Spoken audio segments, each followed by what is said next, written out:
I see more people coming in. Welcome.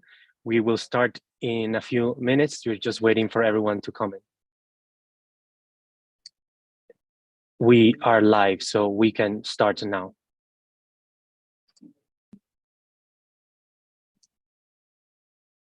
Thank you so much, Juan. So, good morning, good afternoon, good evening, dear participants. A very, very warm welcome to all of you to this webinar. My name is Jyoti Mathur Philip.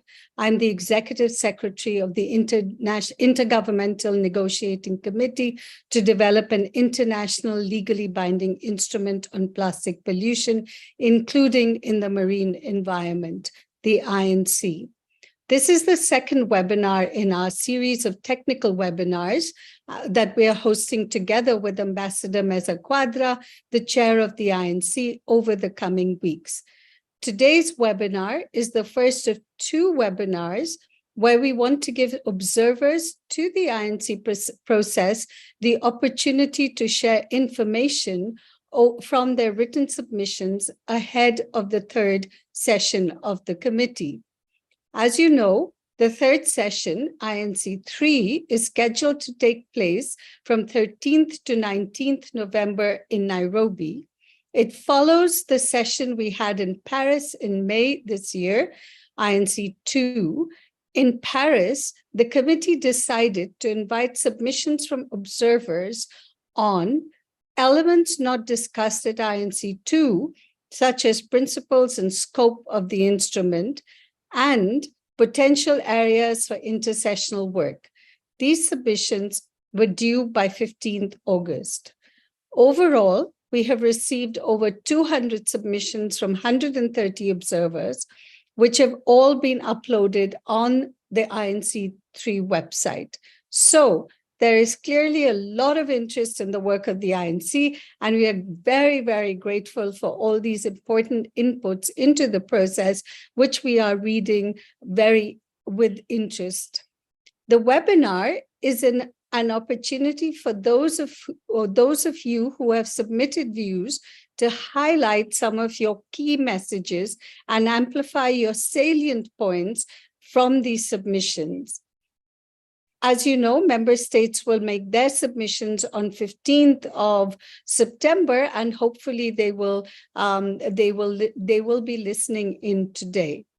Given the limited time available, we have invited 25 observer organizations or associations to share their input today, and we will hear 25 more next week. I would like to say a big thank you to all of those who have expressed their interest in taking part in these two webinars. And to the member states, observers, and all participants attending, I hope you will find these webinars useful to enrich our discussions at INC 3.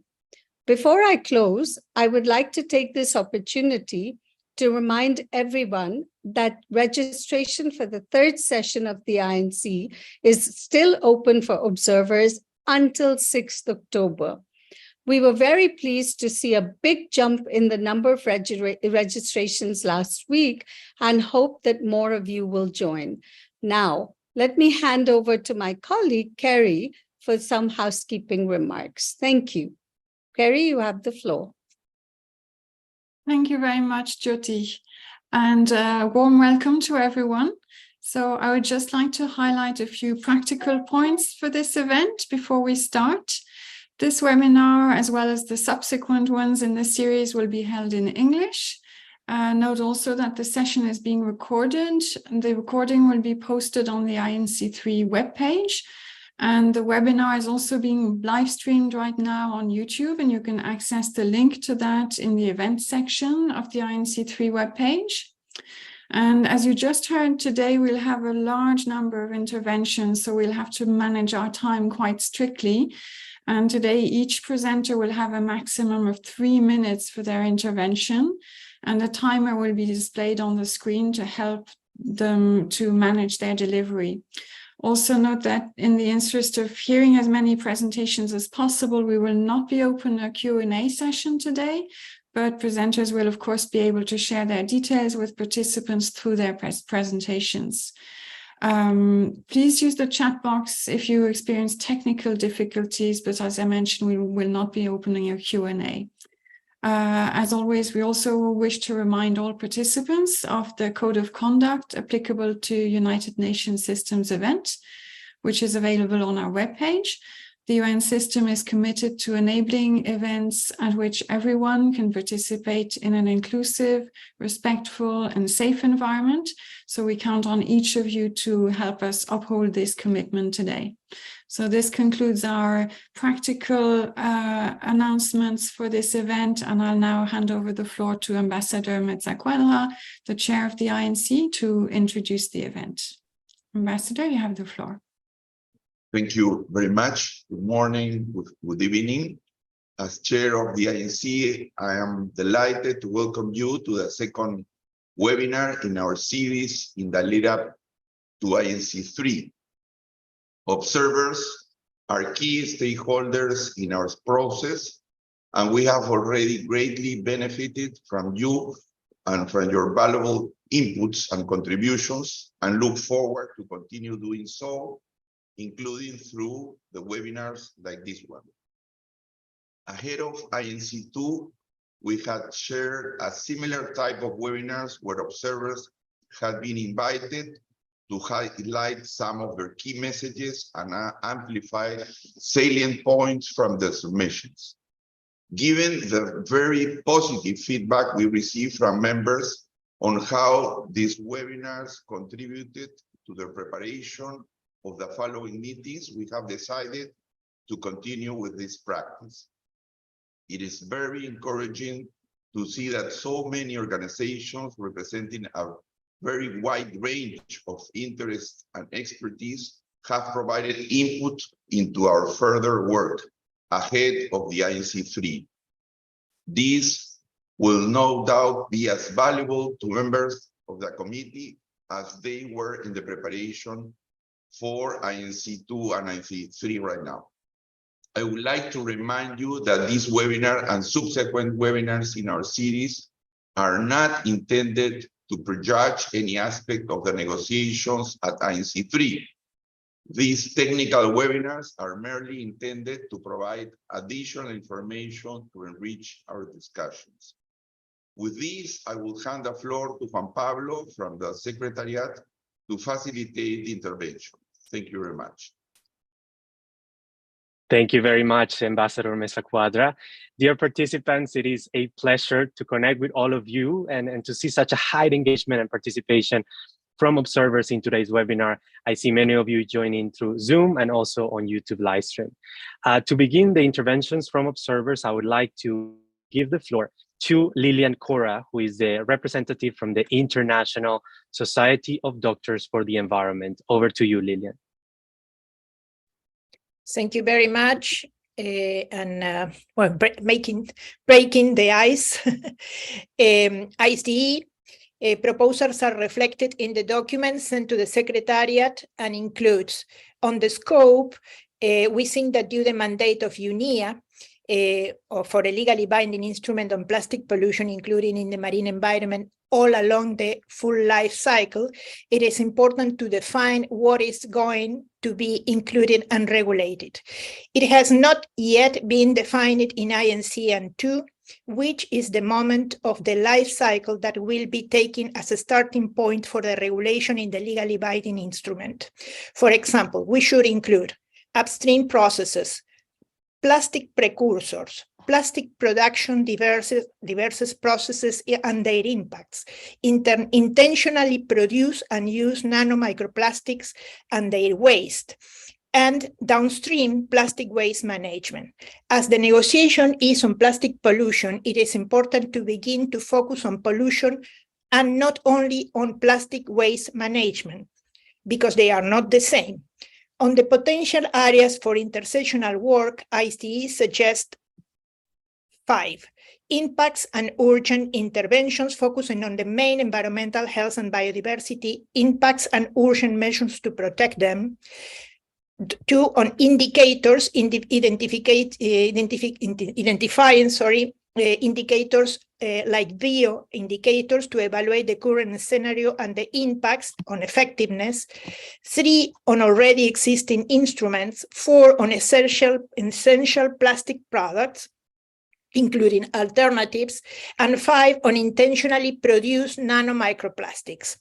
For additional considerations, as ICE proposed to include articles on 1, intentionally produced nanomicroplastics. 2, on workers' exposure. 3, on human health and biodiversity effects.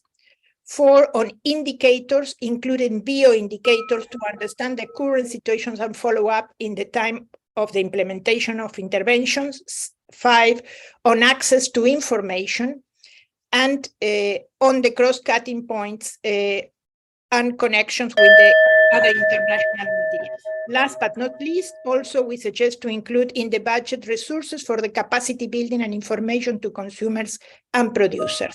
Thank you. Thank you very much, Lilian, for your intervention. I would like now to give the floor to Mohamed Asid Zula, who will be presenting the joint submission by Ocean Care, EIA, Marviva, Siena, and other organizations. Please, you have the floor. Good morning, everyone from the Pacific. I'm Zula, and I'm pleased to present this proposal from a group of stakeholders on informal intersessional work on plastic fishing and aquaculture gear between the next INC3 to the INC4. The current regulatory framework is inadequate to address the abandoned, lost, and discarded fishing gear, including the fish aggregate devices.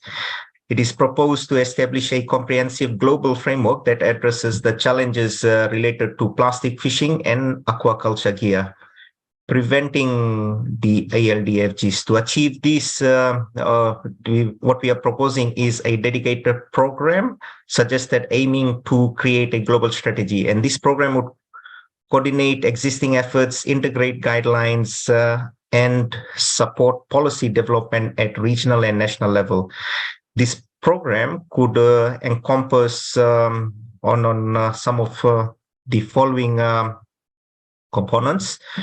A specific provision combining mandatory and voluntary measures for environmentally friendly fishing gear management, action plan involving stakeholders across the fishing industry to ensure a comprehensive strategy across gear life cycle. Such an approach would offer institutional support to tackle ALDFGs effectively. And if a sectoral approach is taken for plastic fishing and aquaculture gear, the proposal suggests adding a dedicated article with mandatory and voluntary measures to address this specific form of marine plastics. So the complex nature of the plastic fishing gear life cycle requires a holistic approach, acknowledging that it doesn't fit neatly into one co-obligation and can't be solely regulated during the exploration time. Sectoral measures covering the gear's entire life cycle, but not detailed in the zero draft due to the time constraint. The group also proposes an informal intersessional team involving member states, fishery stakeholders to develop a comprehensive proposal for plastic fishing gear management under the new agreement with 2 virtual meetings before the INC4 to prepare elements for inclusion in the draft text supplemented by in-person discussion during the INC3. Finally, addressing this complex issue of ALD necessitates a comprehensive global strategy involving stakeholders at all levels. Existing governance lack efficacy, requiring the new global plastic pollution agreement to serve as a framework for a sectoral approach to fishing gear, including a dedicated article on reducing gear's life cycle impact.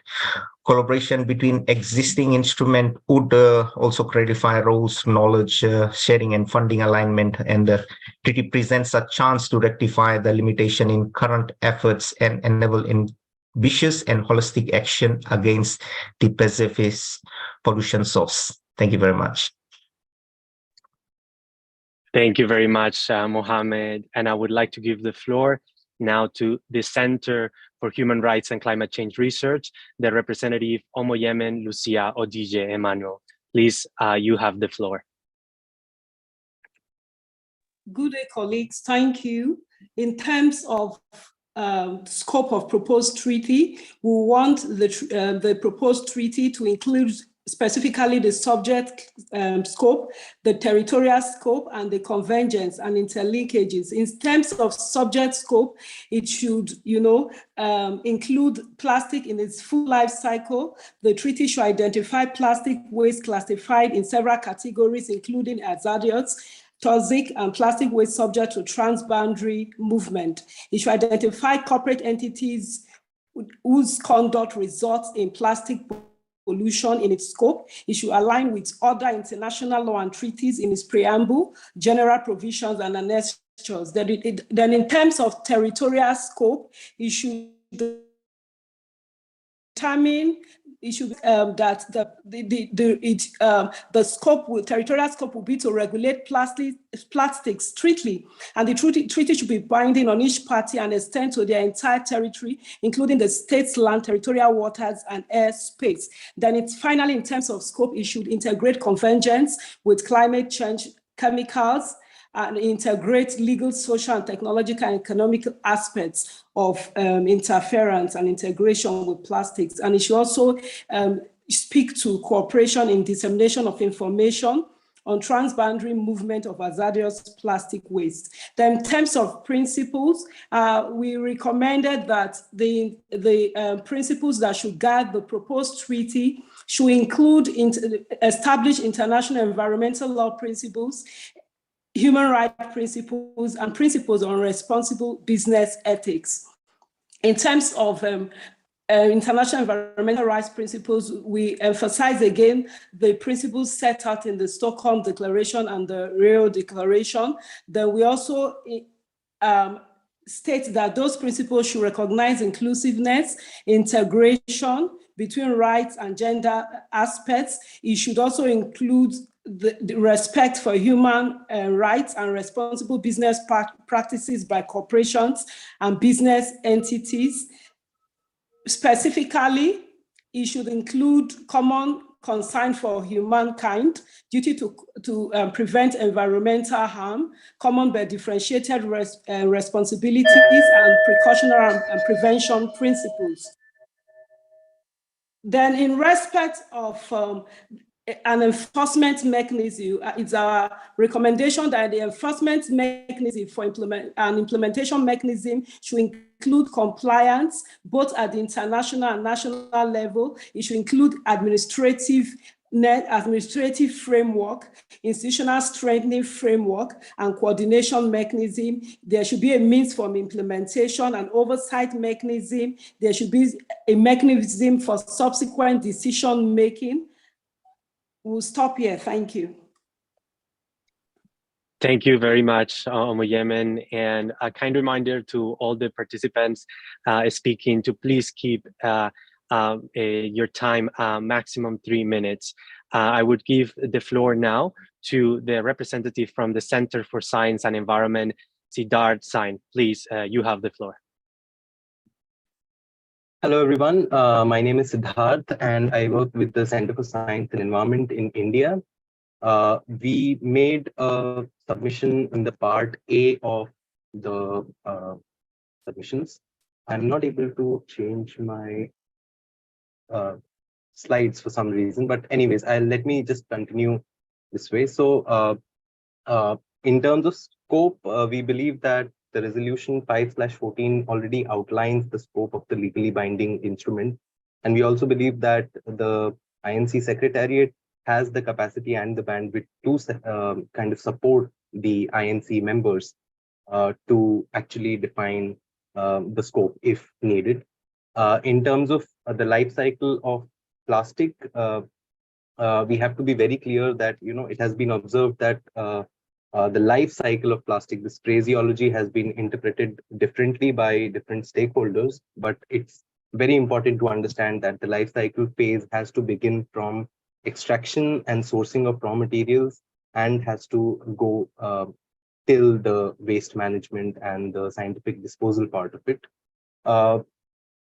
It's also important to understand that the unsustainable extraction of hydrocarbons, which is an activity that falls in the phase 1 of extraction and sourcing of plastic life cycle, is not covered by any existing multilateral environmental agreement.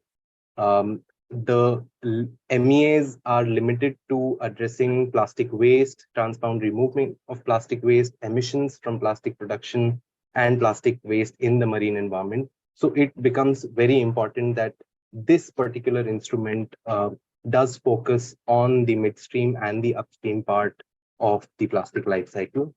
In terms of principles, most of the principles that we've suggested have been borrowed from the Rio Declaration 1992, but we would want to bring your focus to one such principle, that is access to information. And in terms of access to information, we've actually submitted about discontinuation of the Mobius loop or the recycling symbol. The recycling symbol, as it is commonly known, has actually nothing to do with recycling, and we feel that it should be discontinued especially for non-recyclable plastics. Labeling mechanisms should be introduced in the market for communicating to consumers about recyclability, polymer types, local recycling infrastructure, and also about the chemicals that are used in production and their impacts on human health. So that's it from my side. Thank you so much for this opportunity. Thank you very much, Sirhar, for your presentation. And I would like to give the floor to the UN Office for Disaster Risk Reduction, Representative Martina Müller. The floor is yours. Thank you very much, and greetings from the UN Office for Disaster Risk Reduction. Research shows that plastic pollution increases the risk of disasters. For example, by putting more than 200 million people of the world's poorest people at risk of more severe and frequent flooding, as evidenced by a recent Terfund study.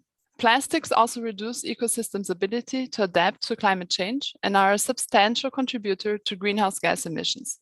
In the long term, water and food security may also be impacted by plastic pollution.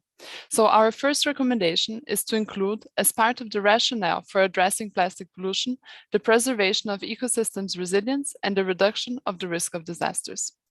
Second, plastic pollution can be caused and/or exacerbated by disasters, and this must also be addressed.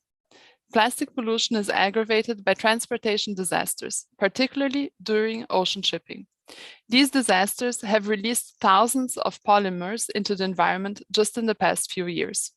We thus recommend that parties commit to safer transportation of plastics. Disasters such as earthquakes, flood, and the COVID-19 pandemic can also exacerbate plastic pollution by destabilizing waste management systems, including recycling programs.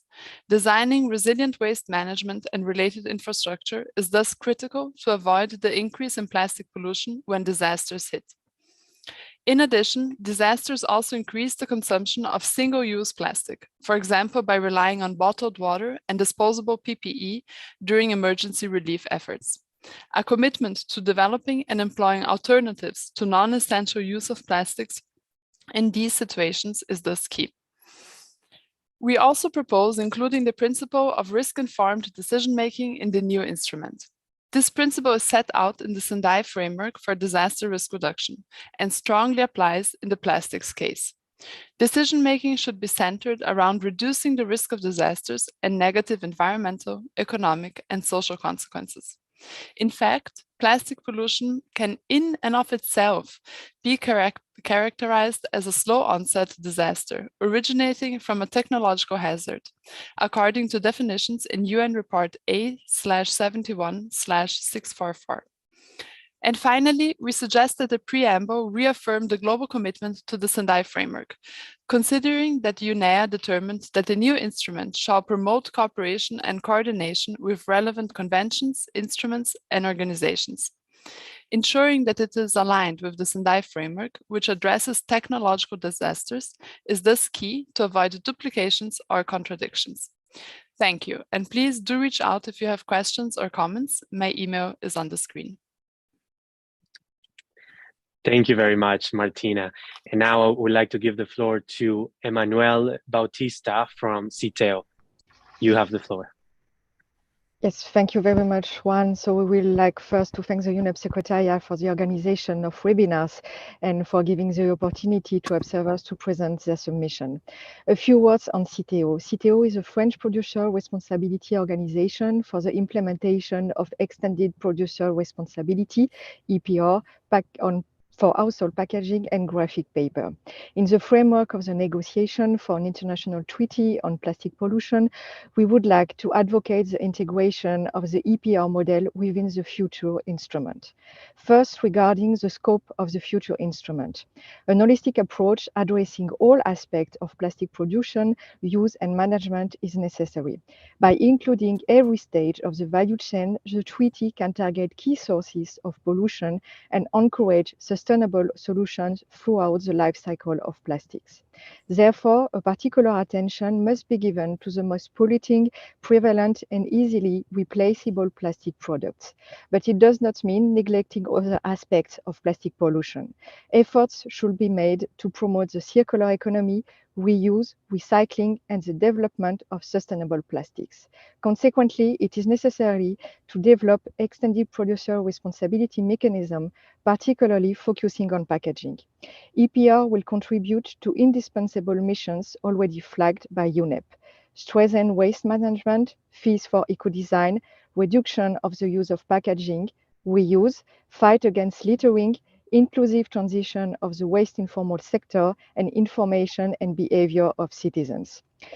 Regarding principles, the EPR model should be integrated into the treaty and be defined between strong global principles and effective national deployment.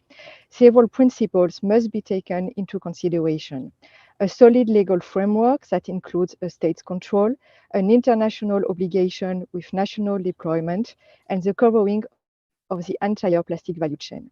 Additionally, we plead in our submission for the creation of a common knowledge platform on EPR led by UNEP in collaboration with existing EPR schemes, states, local authorities, NGO, scientific research organizations, and international donors. Finally, regarding potential areas for intersectional work, we would like to emphasize the work on national action plan and on financing.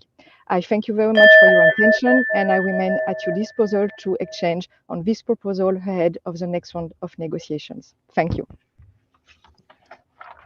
Thank you very much, Emmanuel, for your intervention. I would like to give the floor now to the representative from Red Mexicana de Acción Ecológica, Larissa de Orbe. Thank you. For the Global Plastic Treaty, we propose that the scope focuses on the protection of human health and the environment throughout the life cycle of plastic materials and their products, with emphasis on the prevention and elimination of impacts of human rights and the rights of the nature. Due to time constraints, we will only mention some of the principles that we believe should be added to this treaty. First, prevention of exposure. All states have an obligation under international human rights law to prevent exposure to hazardous substances and toxic waste. The duty to prevent exposure is reinforced by the international recognition of the right of the safe, clean, healthy, and sustainable environment, including clean air. 2, international responsibility of transnational corporations. It is necessary to explore the possibility of including in its application the international responsibility of transnational corporations. An informative source of international law is a document called Guiding Principles on Business and Human Rights, as well as the progress currently being made by the Working Group on the issue of human rights and transnational corporations and other business enterprises integrated in the United Nations High Commission of Human Rights. 3, due diligence principles. Corporations and companies involved in any of the stages of the life cycle of plastics must proceed with due diligence in order to prevent and respond to the negative consequences of their activities on human rights and the health and ecosystems. 4, fair and equitable participation for all the stakeholders. It is imperative that the voices of the groups most affected by plastic pollution, including workers in informal and cooperative settings, indigenous peoples who are legitimate holders of traditional knowledge, and environmental justice organizations, be heard during INCs. It is very serious that INC2 did not open the spaces inside events for participation to any observer organization from Latin America, nor to those representing indigenous communities and sorting recycling workers. And last, negotiations free of conflict of interest, rules for registration and public disclosure of information on advisory groups to the executive director for UNEP and the INC Secretariat, as well as transparency of lobbying groups in the negotiation of the treaty and at meetings of the Conference of the Parties, in order to avoid conduct that negatively affects to the public or collective interests. This principle is supported by the United Nations Conventions Against Corruption, adopted in 2003 by the UNA Assembly. And the transparency systems, a legally binding and globally harmonized transparency standards for chemicals and polymers in materials and products. Thank you. Thank you very much, Larissa, for your statement. And now I would like to give the floor to Kate Bailey from the Association of Plastic Recyclers. Greetings, and thank you so much for having me today. It is an honor to be with all of you and part of this historic process. The Association of Plastic Recyclers is a US-based organization, the only North American association focused exclusively on improving the recycling of plastics. Our comments in the pre-submission process are focused on the necessary steps it will take to improve and accelerate plastics recycling as part of the solution to end plastic waste and to increase the circularity of the plastics that we do use. Our comments are focused on template B and the intercessional work, and really want to highlight some of the existing tools and resources that are already in use today across the world that can be the foundation for the INC process. In particular, I want to highlight that the APR has a design guide for plastics recyclability. And so the need for design criteria to make sure that plastics are designed to be circular. Our guide assesses plastic products and packaging to ensure that all of the components are compatible with recycling. This is a technically rigorous process overseen by recyclers. The guide is required in the state of California to be determined if you are going to be a recyclable plastic. You must meet the APR guidelines. It is used by dozens of global packaging companies around the world. It has been translated into multiple languages, and there is active work to harmonize the guide across Europe and Asia and many regions of the world. To really encourage the INC process to look at these existing tools as the foundation for how to move forward in designing products to be recyclable as a key action step to make sure that we can accelerate recycling. In addition, our comments focused on the need to reduce chemicals in plastic products, but that this work needs to be focused on the manufacturing process, that recyclers do not have input or influence over the chemicals that are in those products. That work needs to be focused on the production stage.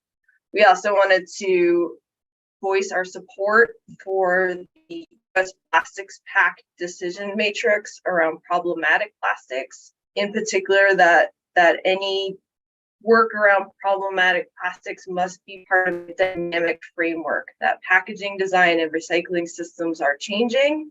This cannot just be a static list, but must be a dynamic framework. And lastly, we'd like to request that the technical body include both formal and informal recyclers to represent operational experience. Lastly, our comments included what we feel are the key action steps needed for national action plans to accelerate recycling. Please reach out for any questions or comments, and thank you so much for this important work. Thank you very much, Kate, for your intervention. And I would like to give the floor to Rayang Nusantara from the Gerakan Indonesian Daen Kantong Plastic. Please, you have the floor. Good morning, good afternoon, and good evening, everyone. My name is Rahayang Nusantara, and I'm a Deputy Director of the Indonesia Plastic Bag Diet Movement, a nonprofit based in Jakarta, Indonesia, pushing the ban of single-use plastics and promotes reuse ecosystems. In this opportunity, I would like to share our written submissions focusing on the reuse ecosystems. In Part A, we propose that any discussions and promotion of the type of substances, materials, products, and behaviors must integrate reuse ecosystem narratives as a solutions to the single-use plastic problems. We have defined some of the materials and design standards on how we use material for reusable packaging, design systems, and labeling for reuse, not only for the F&B industry, but also for cosmetics and household care. We also propose that promotion on the waste hierarchy principles is needed, especially to put prevention, reduction, and reuse as a priority principles over recycling and disposals, and must be integrated into overall principles and obligations. In Part B, we also propose a definition on the reuse. We define reuse as a comprehensive systems for the multiple rotations of reusable packaging, which should remain within the ownership of the systems and is loaned to the consumers. So reuse is not only talking about the packaging, but also the systems. We also identify the benefits of reuse ecosystems, reduce environmental damage, eliminates at least 80% of the climate impacts from the single-use plastic packagings, and also reduce waste and water consumption if we compare it to the single-use plastic productions. We also recommend the criteria and design on the reuse systems. We have developed reuse infrastructure grid to help identify various sectors and their role in the reuse ecosystems. We describe through these pictures in your screens that the governments, FMCGs, hotel restaurants and cafes, retailers, reuse providers, consumers, dropping points, reverse logistics, and washing facilities are linked to each other to make reuse systems a reality. Thank you so much. Thank you very much, Rayang, and for also keeping up with the time. I would also like to give the floor to Amy Youngman from the Environmental Investigation Agency.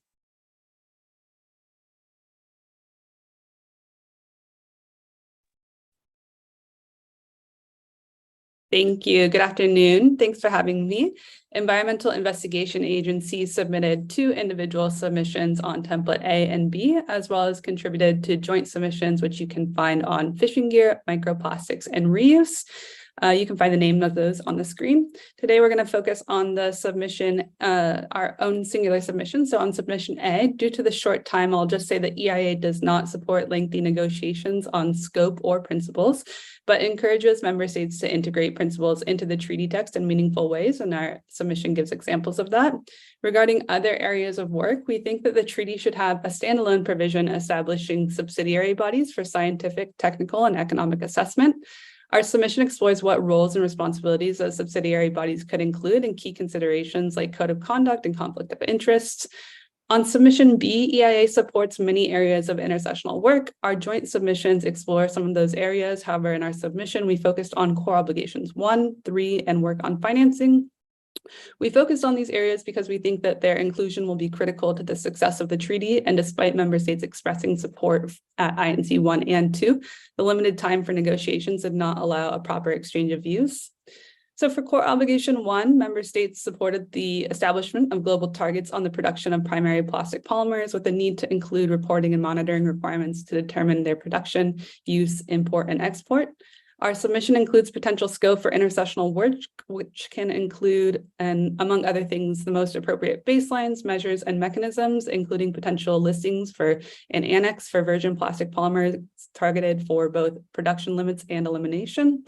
On core obligation 3, member states also supported the introduction of options to regulate the production and use of chemicals and polymers of concern, which is the crux of whether we can establish proper recycling and non-toxic circularity of products, which will determine whether we can make plastics safer for humans and the environment. EIA believes that there is a need for intersessional work to develop criteria for problematic polymers and chemicals of concern, be it through positive or negative list or a hybrid. We see this work being done through an expert working group, which should include input from scientists and relevant stakeholders. In our submission, we also list potential criteria and some considerations for transparency and information sharing. And finally, on finance, our submission suggests intersessional work to map and determine member states' financial needs, as well as to further consider how a financing mechanism can work. It also provides key considerations for the intersessional work and activities that should be considered in determining the terms of reference and identification and terms for funding mechanisms. If you have any other questions, please feel free to reach out to us. Thank you so much. We appreciate your intervention, Amy. I would like to give the floor to Melissa Wang from Greenpeace International.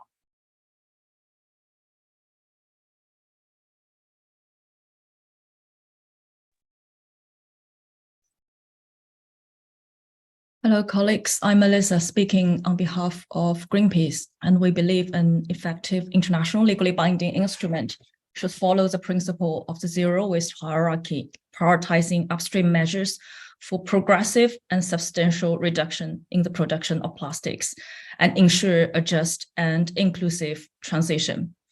For the scope of the full life cycle approach, we agree with the scientific consensus that it begins at the feedstock sourcing stage and covers the plastics production, because one root cause that plastics pollution having exceeded the planetary safe operating boundary is its extensive and resource-intensive production.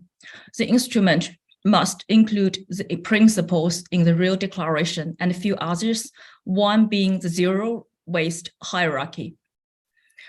To be noted, with waste in its name, the zero waste hierarchy is far beyond waste only, but rather aims at more fundamental systemic change of the whole supply chain to reduce environmental impacts and proper manage resources. The higher the hierarchy level, the more effective in addressing the plastic pollution. It prioritizes the systemic rethink and redesign to slow and close the material loop by reducing the quantity and toxicity of resource extraction, production, and consumption. To operationalize this principle, both the control measures and the means of implementation should follow the zero waste hierarchy, prioritizing progressive and substantial reduction in the production of plastics and upstream measures, with at least two elements. First, establishing a time-bound global reduction target on plastic production in the instrument.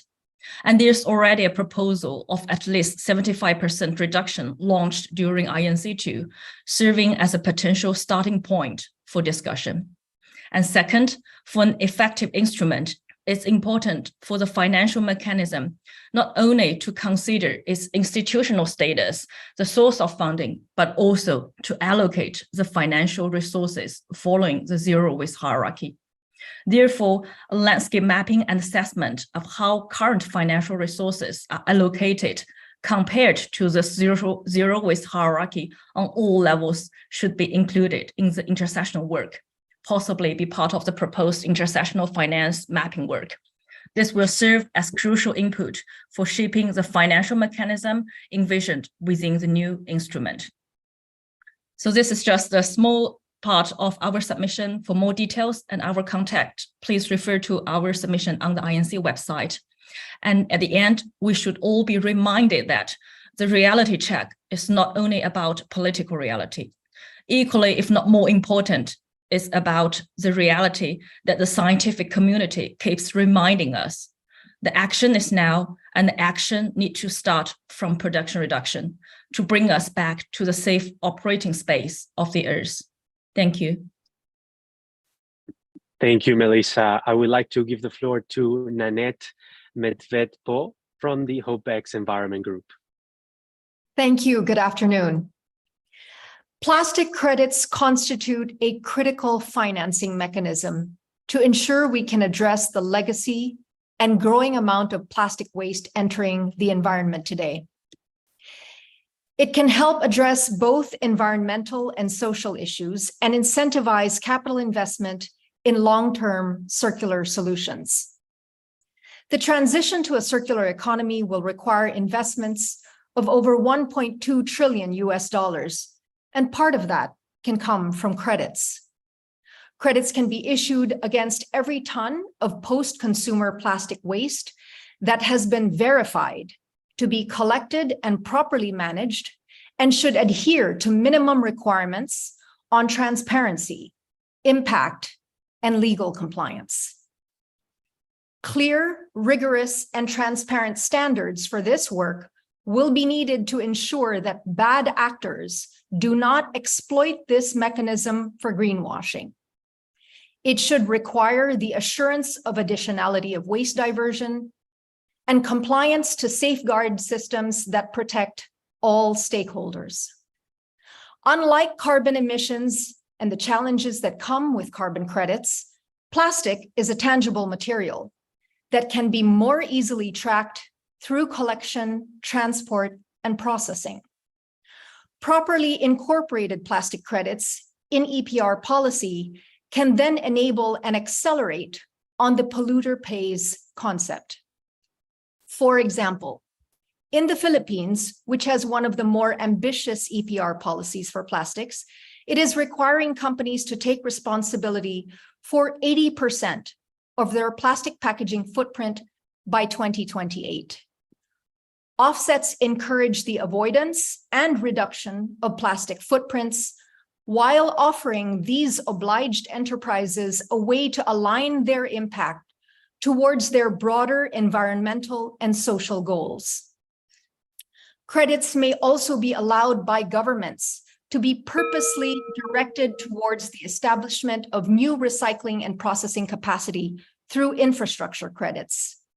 This, in combination with intergovernmental compliance blocks, can allow countries to invest in the circular systems needed to meet the aspirations of their national action plans more economically and with greater flexibility. In conclusion, verified and fully traceable plastic credits in both voluntary and compliance-driven actions can help ensure we are keeping plastic pollution out of nature while incentivizing much-needed capital investments for a truly circular economy. Thank you. Thank you very much for your intervention. I would like to give the floor now to Juliana Cortés Danese from the Alianza Latinoamericana de Asociaciones de la Industria de Alimentos y Bebidas. Over to you. Dear Secretariat, my name is Juliana Cortés, the Sustainability Director of the Latin American Alliance of Food and Beverage Industry Associations. I extend my sincere appreciation for granting us the opportunity to outline our key considerations. Advancing sustainable practices. The instrument should actively advocate for sustainable plastic production and consumption through approaches such as innovative product design, environmental responsible waste management, resource efficiency, and the integration of circular economy principles. Encompassing a holistic scope, we emphasize the importance of a comprehensive approach that extends beyond merely reducing plastic production and usage. The instrument should encompass all stages of plastic utilization and its entire life cycle. Empowering the critical role of plastic. Plastic is a versatile material with wide-ranging applications. In the food and beverage industry, packaging plays a key role in ensuring food safety, security, and minimizing waste throughout distribution, marketing, and consumption. Establishing balanced deadline. We recommend aligning the proposed deadline with existing legal framework in each nation. This alignment would facilitate a gradual phased transition, particularly for countries already implementing plastic regulations and targets. Addressing regional challenges with adaptability. Acknowledging the unique challenges in the Latin American region, we advocate for an instrument that drives progress toward a circular economy to accommodate varying local capacities and circumstances. The instrument should allow for the development of collection and management models tailored to regional realities. Championing principal participation. Active engagement and adherence for principles common but differentiated responsibilities are vital to realizing a practical and effective treaty. fostering innovation in packaging, recognizing the role of design in enhancing packaging maintenance, collection, and reusability. The instrument should incorporate provisions to encourage innovate circular packaging solutions. This involves promoting packaging with recycled content and design optimized for recyclability, while we support proactive design and improvement. We suggest avoiding mandatory criteria and product and packaging design and production. Embracing shared responsibility. Addressing plastic pollution requires a collective effort. It involves cooperation among diverse stakeholders, including governmental bodies, producers, packagers, distributors, consumers, byproduct users, and collectors. Thank you very much for your time and best regards. Thank you very much, Juliana, for your presentation. I would like to give the floor now to Griffins Ochieng from IPEN. Thank you very much, Juan.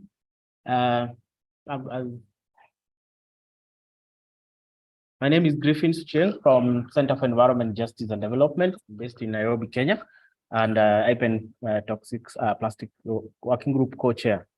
IPEN has made a submission as called for by the Secretariat, and my presentation will focus on the template A, which focuses on the scope. So we believe that the scope of the treaty has been defined by the resolution in paragraph 3 to be based on a full life cycle of plastics. Plastics are made of carbon and chemicals, and so we believe that the scope should be defined by the control measures that addresses the hazardous chemicals throughout the life cycle of plastics. Plastics containing toxic chemicals means the circular economy will be toxic. So, and this illustration gives what we believe is the life cycle of plastic, which basically from extraction, and in every stage of the life cycle, we believe there is the hazardous chemicals that undermines the circular economy. On the principles, we believe that the real principles should underpin the treaty in terms of precautionary principle, the polluter pays principle, and also emphasizing public participation as well as transparency, particularly on the traceability of chemicals. I would also present the IPEN submission on template B, which basically focused on the intersessional work. So for the work that took place in contact group 1, we achieved we believe that to achieve sustainable production and consumption, to adopt a circular economy, the intersessional work is needed that will focus on identifying criteria of chemicals and polymers, as well as mapping of existing examples of regulations of the chemicals that will include bans, eco-design criteria, and transparency. The intersessional work should also focus on compiling a list of chemicals and group of chemicals that will also form the list that need to be controlled under the treaty.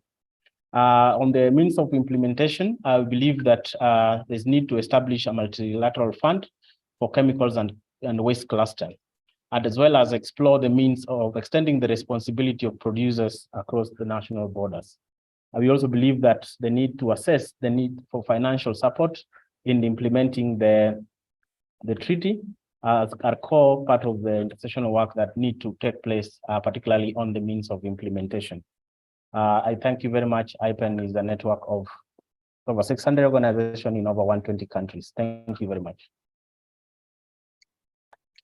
Thank you very much, Griffins, for your intervention.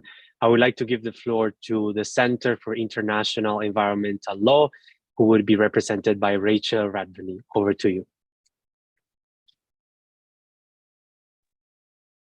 Thank you. CL made 3 submissions to INC3, and the guiding approach for all of these submissions was the question of how can we be as efficient as possible and not duplicate work. So first, our definitions compilation aims to provide delegations with the background to inform discussions on many terms relevant to the treaty. Specifically and relevant to this round of submissions, we believe that the OECD definition of plastic pollution should be used as the working definition of plastic pollution. This definition is, quote, broadly, all emissions and risks resulting from plastics production, use, waste management, and leakage. On scope and principles, we believe that there is no need for dedicated articles on scope and principles, and this will take time away from negotiating more other essential obligations and measures in the treaty. The scope is already set out in the UNEA 514 mandate and the proposed objectives for the treaty from the options paper and the INC2 discussion. Principles, rather than being in a laundry list in the preamble, should be operationalized into the provisions of the treaty itself. These words on the screen are a few of the principles that we believe should be operationalized in the treaty, and you can read our submission for more information on that. And for intersessional work, we believe that there should be intersessional work on regulating chemicals and polymers in the treaty. And here it's also essential to avoid duplicating work. We believe this intersessional work should take the form of an expert group with representatives from regional groups, and it should be transparent and open to participation from observers and inputs from observers and science. There are many reports and sources to inform this work, many of which focus on identifying criteria for banning, phasing down, and reducing the plastic-related substances and precursors. And we summarized many of these in our submission. And these considerations should take a hazard-based approach rather than a risk-based approach, and they should align with the precautionary principle. And in addition, many of these reports show that there are groups of chemicals in plastics that could be part of an initial list to be banned already. Finally, specifically on criteria for identifying problematic plastics, these can include toxicity, chemical and polymer stability, product longevity, size, composition, and biodegradability. And there could be a sector-specific approach for these, and essential and non-essential uses should be considered here. And on criteria for designing for circularity, delegates should incorporate science on chemical simplification and grouping approaches. And it's essential to highlight that transparency is key to circularity, and without transparency of chemicals, we will not have a true circular economy. Thank you. Rachel, thank you for your presentation. I would like to give the floor to Dr. Ayed Al-Katani from the Organization of the Petroleum Exporting Countries.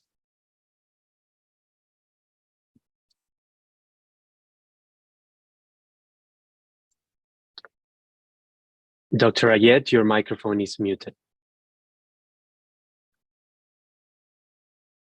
Well, first of all, thank you very much for giving us the opportunity to present our office submission to the INC3.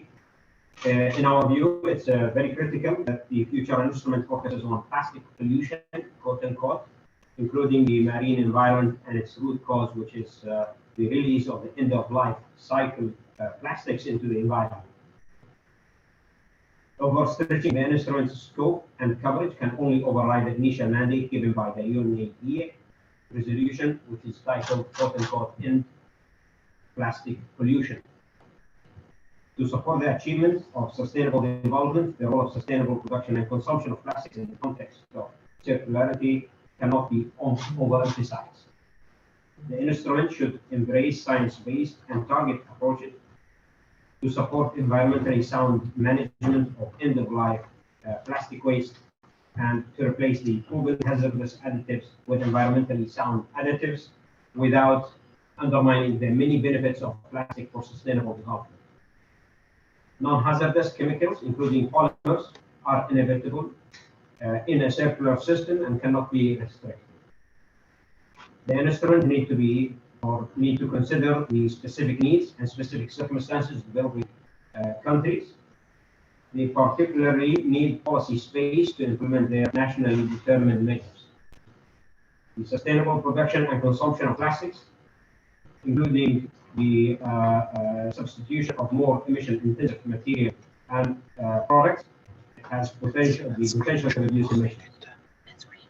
Possible restrictions without comprehensive analysis of alternatives runs the risk of putting plastics at a disadvantage compared to the emission-intensive material, which no such instrument exists.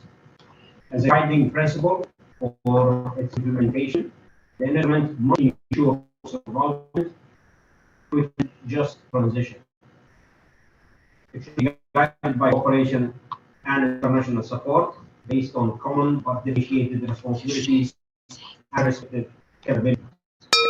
In light of the different national science measures and support development, circularity must be applied and to ensure the realistic chance of implementation, support developing countries must be granted with the technology transfer, finance, and capacity from the outset. Regarding the intersessional work, we believe that the holistic understanding of trade-off between plastic and best alternative available is necessary to make science-based decisions without overstepping or overstretching the mandate given by the UNEA resolution.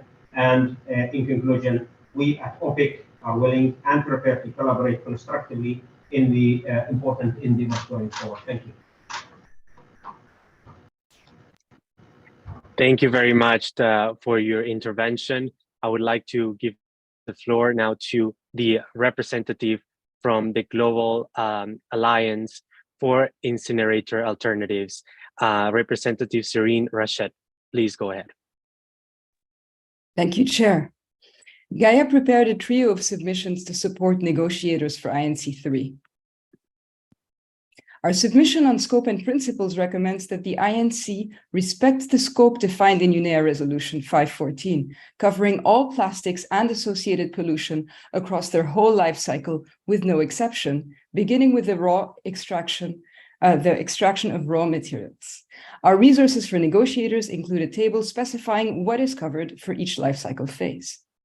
On principles, we build on UNEA 514 reference to the Rio principles and further recommend consideration of human rights, of the prevention principle through the zero waste hierarchy, and of intergenerational equity through the preservation of just levels for planetary boundaries. Our second submission proposes a roadmap for intersessional work. The first priority is work on a freeze and phase down of plastic production to sustainable levels, including targets, schedules, moratoria, subsidy discipline, and a global plastics tax. The second priority should be work on avoidable and high-risk plastic products and materials, as well as on chemicals of concern, including a science-based process for setting criteria and developing non-exhaustive lists, risk-based phasing of action and choice of control measures, and criteria and process for essential use exemptions.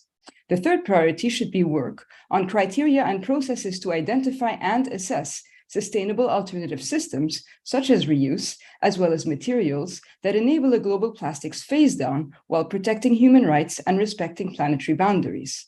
The fourth priority should be work on a financial mechanism satisfying the needs of developing countries and of just transition. Plastic credits are not an adequate source of finance, but a license to pollute that our planet cannot afford. And the fifth priority, work on scientific and technical bodies free from conflicts of interest. Our third submission includes substance for intersessional work through suggested measures, processes, criteria, and definitions. Resources for negotiators include a framework for plastic production freeze and phase down and the determination of targets and schedules.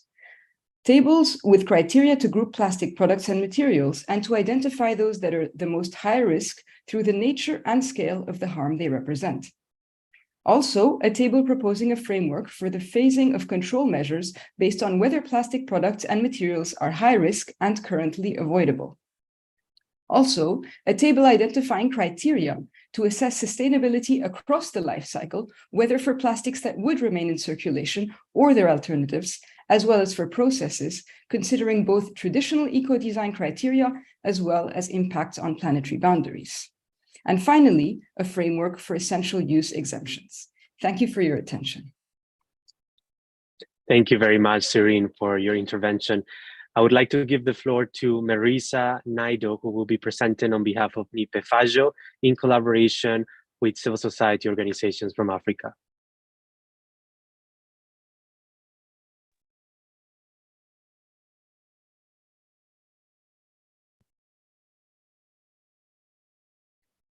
Thank you, Chair, for the opportunity to present on behalf of NIPE FAJO in collaboration with 24 African civil society organizations that are also members of the Global Alliance for Incinerator Alternatives. On Part A of our submission, we would like to make the following recommendations on the scope. The UNEA Resolution 514 already clearly defines the mandate for the treaty's scope to end plastic pollution across its full life cycle that includes all plastics and associated pollution, with no exemptions, to which it should adhere to without further negotiations at INC 3.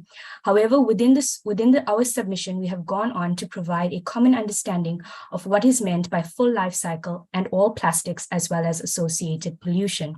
On principles, the UNEA Resolution 514 also references many principles of the 1992 Rio Declaration on Environment and Development. However, within our submission, we would like to draw particular attention to the human rights-based approach. The Global Plastics Treaty control measures and allocation of implementation resources must be informed by specific principles of international human rights and environmental law, some of which could be mentioned in the preamble to the future treaty. Abuses to human rights, that is a right to life, health, a toxic-free environment, information, participation, and access to effective remedy occur at every stage of the plastics life cycle, and it is therefore vital that the human rights-based approach is adopted by the treaty. On Part B, overall, our submission made the following recommendations to intersessional work to not only inform the work of the INC 3, but the INC process as a whole, that is between INC 3 and INC 4. For the interest of this presentation, we would like to detail a process for developing and applying criteria on problematic and avoidable plastics, whereby the most problematic plastics and those that can be avoided are assessed according to sustainability criteria that includes, among other things, impacts to human health, the environment, climate, and are regulated by group and include plastic components of other products. Based on this, decisions must be taken on problematic plastics for either immediate ban, gradual phase out, or market-based measures. We've also detailed and gone into avoidable plastics, whereby we detail a stepwise phase for how criteria can also be developed on this. On just transition, we believe that criteria should also be developed for a just transition to aim to ensure maximum social and economic opportunities of ending plastic pollution while minimizing and carefully managing any challenges.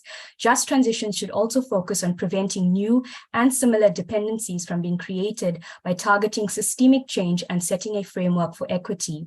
We've also gone on to detail that a new, adequate, and predictable financial mechanism should be made available for developing countries and economies in transition. This can include finance for enabling activities and incremental costs, and should limit, and finance or funding should limit to be only truly environmentally sound waste management processes through financing, and therefore exclude financing for dangerous waste to energy practices and avoid carbon or plastic credits, as well as offset schemes. I would like to therefore thank you once again and draw your attention to our full submission, which can be found on the UNEP webpage as joint submissions from African civil society organizations. Thank you once again. Thank you very much, Marisa. I would like to give the floor to Vansi Shankar Kapilavai from the Citizen, Consumer and Civic Action Group. Thank you, everyone. Good morning, good afternoon, and good evening, whichever time it is where you are. First and foremost, I would like to thank you for giving us the opportunity. And the key focus areas which we want to, which we highlighted in our submission is, one is capping the plastic production. The other is the greenwashing through bioplastics, and as well as the plastic credits, which we want to highlight. So a commitment to cap plastic production shall be evidently embodied in the preamble and in spirit through the treaty, and excess reliance on waste management solutions to plastic pollution shall be avoided, and the zero waste hierarchy shall be prioritized when deciding upon the waste management solution. And the definitions shall aim to be clear and unambiguous, minimizing the potential for multiple interpretation that could create loopholes, such as giving space for greenwashing activities. And agreed solution to plastic pollution that requires consumers to play a role must be driven by evidence based on consumer affordability, acceptability, practicality, and efficacy. And criteria for substitute to alternatives to plastic polymers and products shall include renewability of the feedstock, reusability, biodegradability, compostability, non-toxic additives, adverse impacts of substitute materials entering the food chain, affordability and accessibility for consumer, irrespective of socioeconomic disparities, and any measures that are taken to eliminate problematic plastics such as single-use plastics shall not place the burden of enforcement implementation of control measures solely on the consumer or the marginalized communities or waste workers. While bioplastics are advertised as a solution to the plastic pollution crisis, it has not been scientifically proven that they degrade or compose naturally in the environment, and they can degrade only in an industrial composting facility under controlled temperatures. This means that the so-called bioplastics are a form of greenwashing, as they often end up in oceans, landfills, or incinerators, similar to plastics from the fuel feedstocks. And the point about plastic credits, which are nothing but carbon credits, which has been a big failure for the fossil fuel industry. And these credit mechanisms may enable, will enable companies to claim they are taking without making substantial changes to their businesses. Thank you so much for the opportunity and for your attention.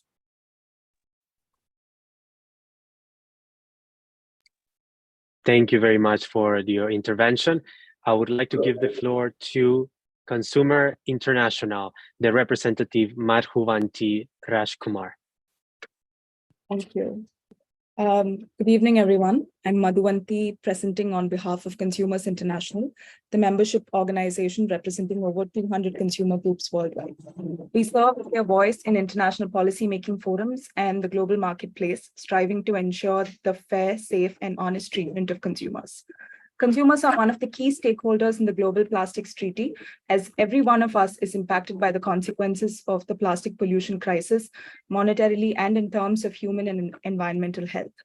Research shows that consumers want to be sustainable, and yet unsustainable consumption and production patterns are the primary causes for climate change, loss of biodiversity, and environmental pollution. Therefore, in the interests of consumers all over the world, Consumers International is actively advocating for a strong and ambitious global plastics treaty to end plastic pollution by 2040. Thank you for giving us this opportunity to present today and following our key points from our submission. Under Part 4, we submit that in addition to UNEA Resolution 514, the scope of the treaty shall include references to specific consumer rights highlighted in the United Nations Guidelines for Consumer Protection. Burden of ending plastic pollution should not be placed solely on consumers, but require internationally agreed rules implemented by governments and action by businesses. The treaty shall be complementary and in harmony with other existing international environmental conventions and agreements. Agreed solutions to plastic pollution that require consumers to play a role must be driven by evidence based on consumer affordability, acceptability, practicality, and efficacy. Under Part B, we submit that the definition shall aim to be clear and unambiguous, minimizing the potential for multiple interpretations and create loopholes, such as giving space for reduction activities. To address chemical substances of concern during the entire life cycle, criteria should consider factors including toxicity, health, and environmental impacts of such chemicals. The design for reuse criteria and guidelines should include setting targets and baselines for reuse systems, number of times a product can be reused, minimum design standards for toxic-free reusable products. Criteria to ban and/or phase out problematic and avoidable plastic polymers shall include severity and scale of harm caused to the environment and health, and extent to which they can be avoided or substituted with alternatives. Any measure taken to eliminate problematic plastics, such as single-use plastics, whether bans or phase-outs, shall focus on producers as primarily responsible for implementing control measures by redesigning their products effectively, achieving EPR targets, creating a reuse, refill, repair ecosystem accessible to all consumers.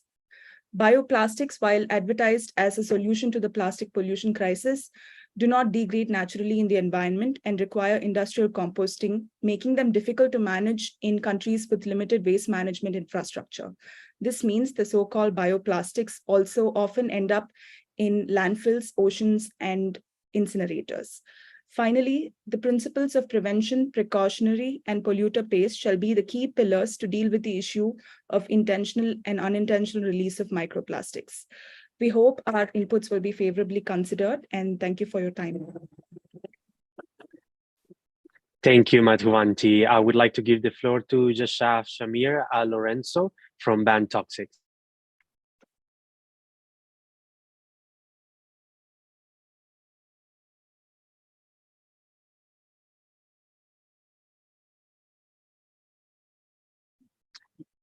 To the representative from Ban Toxics, you're muted.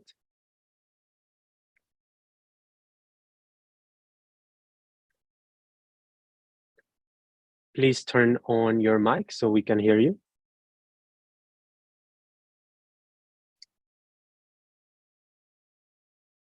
Jashaf, we cannot hear you. Could you please turn on your mic?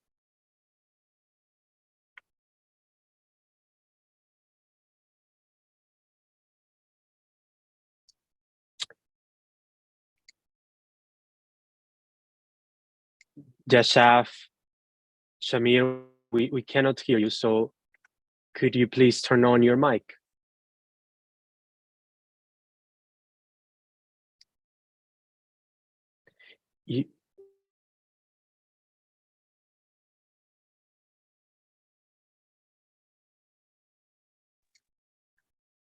Yes, Jashaf, we see you on camera, but we cannot hear you. Okay, so perhaps we'll jump into the next. Can you hear me now? We hear you now perfectly. Yes, please go ahead.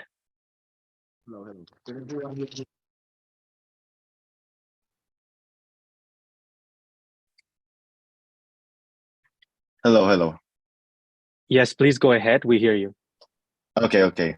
Sorry, that was technical issues. Okay, so good evening, everyone. Ban Toxics is a non-government organization based in the Philippines. We believe that a sustainable and toxics-free future is a plastics-free future. The inputs outlined by our organization are reflective of our vision, which includes calls for a treaty that prioritizes the reduction of plastic use and production by identifying realistic and science-informed schedules for plastic production, freeze, and phase down in respect of sustainable planetary boundaries and the protection of human health and the environment. It is a treaty that pushes for sustainable shifts in industry perspectives and practices through the removal of incentives and subsidies for plastic producers, manufacturers, and distributors. And it is a treaty that prioritizes the identification of sustainable alternatives to plastics in the interest of protecting human health and the environment.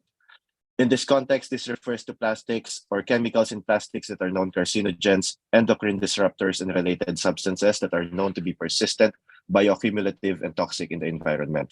For other inputs on the contact groups, we would like to reiterate the importance of reviewing and reflecting on the submissions of allied networks and NGOs, such as IPEN, Gaia, and Break Free from Plastics. We recognize the importance of intersessional work on chemicals, polymers, products, and substances of concern in plastics. Our submission reflects a number of key points, including a call for an independent scientific and technical body that promotes diversity and is free from conflicts of interest. The body should evaluate the scale and severity of the impacts of plastics products, polymers, and chemicals to human health and the environment, while focusing on identifying safer alternatives and substitutes. We would also like to reiterate the importance of transparency and traceability. Transparency and traceability principles should be integrated in all aspects of the plastics life cycle, and focus should be given towards ensuring that information on chemicals and plastics is made available and present throughout its life cycle. No data and no market as a guiding principle should be considered.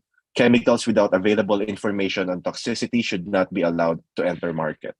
Publicly accessible and traceable information on chemicals found across the life cycle of plastics are important safeguards that allow consumers and government stakeholders to make informed decisions regarding the products they consume and promotes the formulation of policies that are responsive to the needs of communities. Thank you for giving us your attention, and this ends our presentation. Thank you, Jashaf. I would like to give the floor to Shahriar Hossain from the Environmental and Social Development Organization.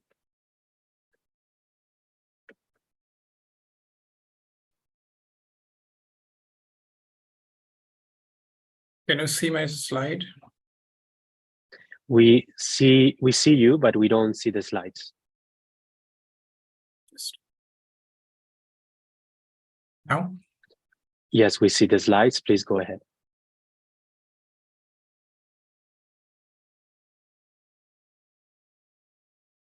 Thank you, Mr. Chair. On behalf of Environment and Social Development Organization, our submission is for A and B, and we believe that the turn off the tap is very important for all of us. And if we really believe that, we have to think about that the future instrument should prohibit production, marketing, and promotion of toxic plastic from entire life cycle, reduce plastic production, and ban the use of single-use plastic product, as well as promote environment-friendly alternatives. We need to regulate, reduce toxic plastic recycling throughout its life cycle. We propose the principles. The principles, there are many principles, and we believe that the principle of gender is very important, which should be included.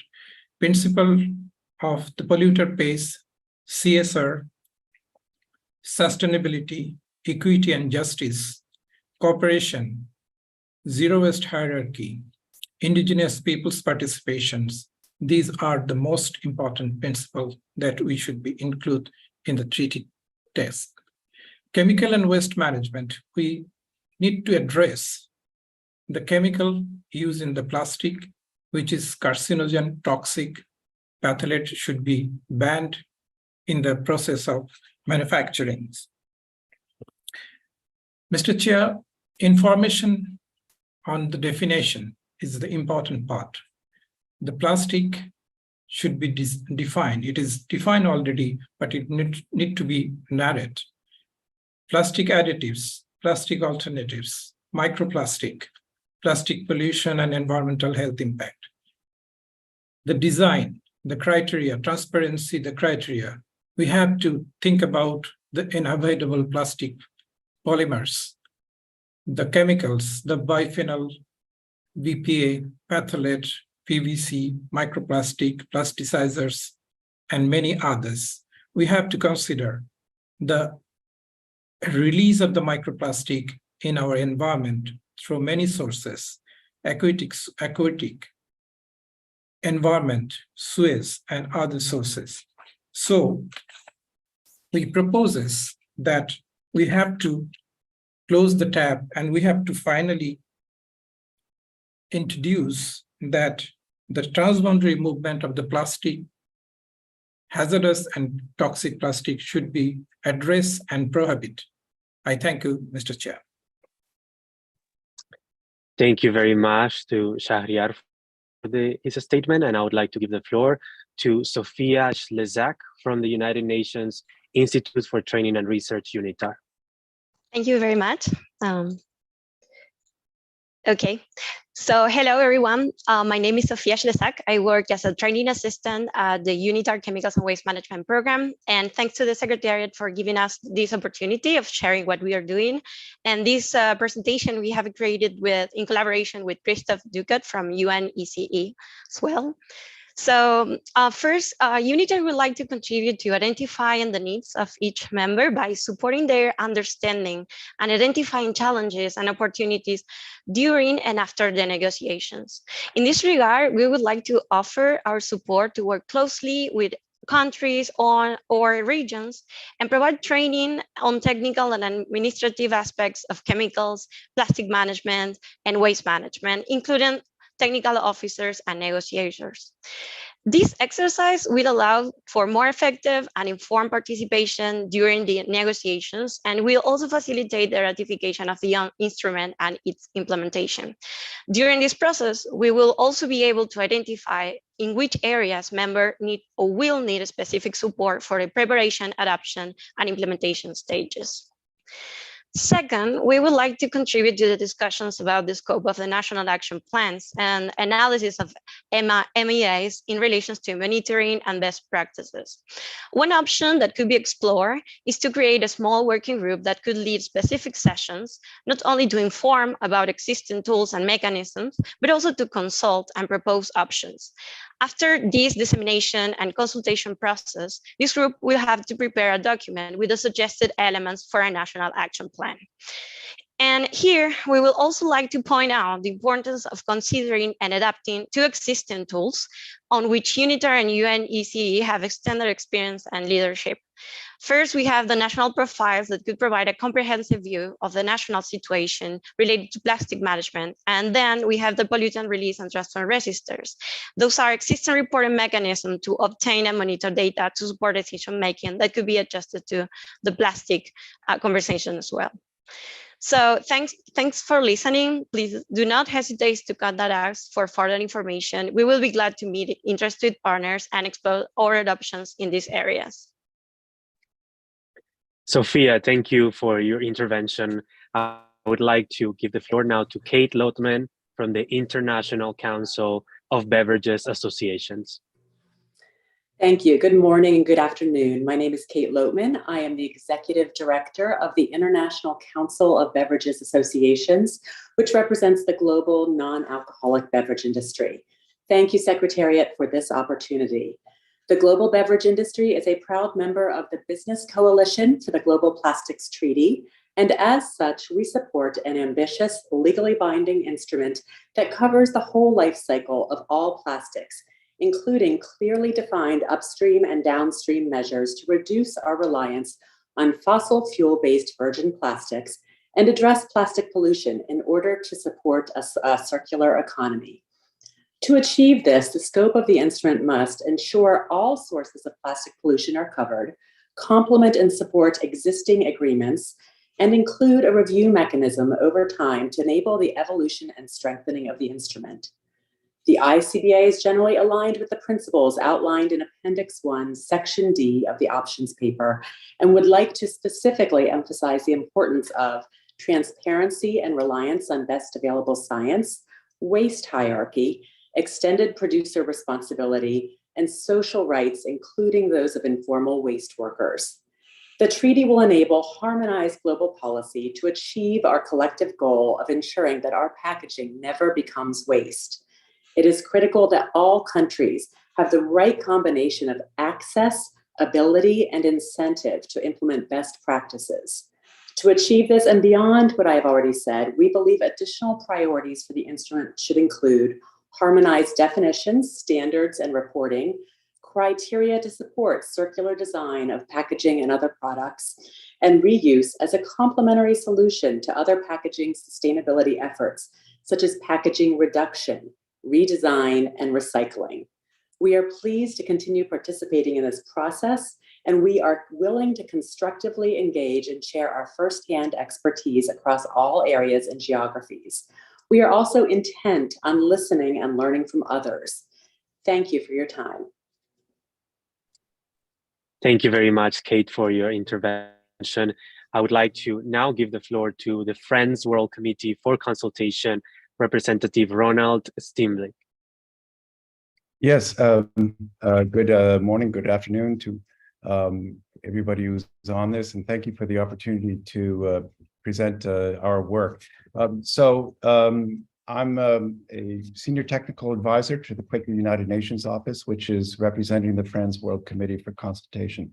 We made two submissions to INC3, one on promoting reuse and refill models for reducing single-use plastics, and a second together with the International Union for the Conservation of Nature on subsidies.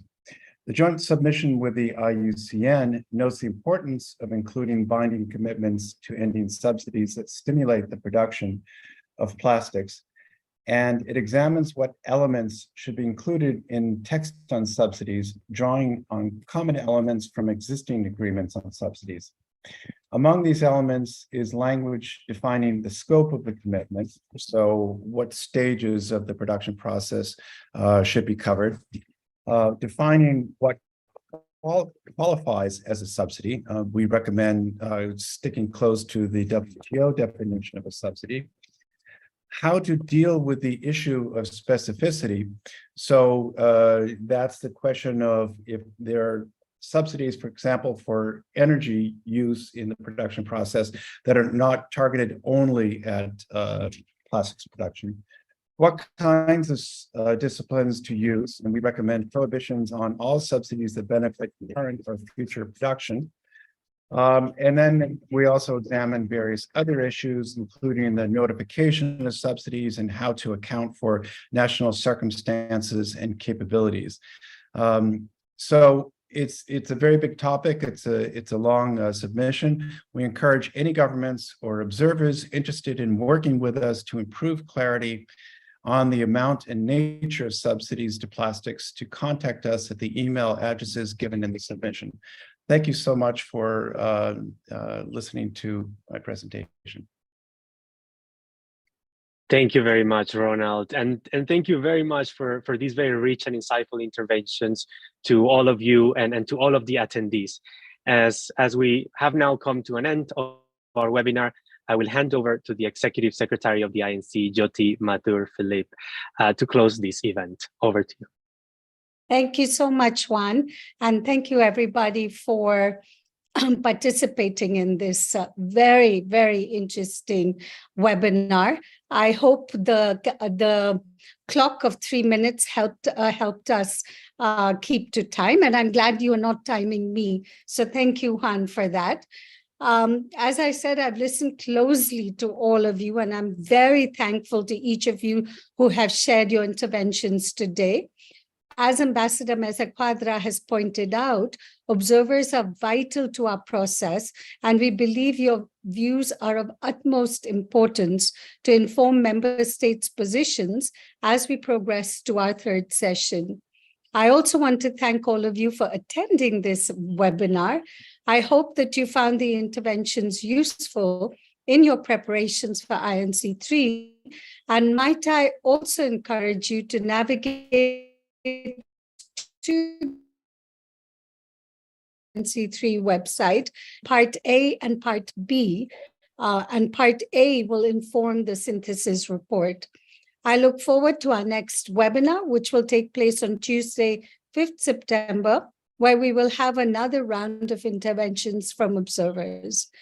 Thank you so much, and you're warmly welcome to join us next week and for all future sessions. This webinar is now closed. Thank you.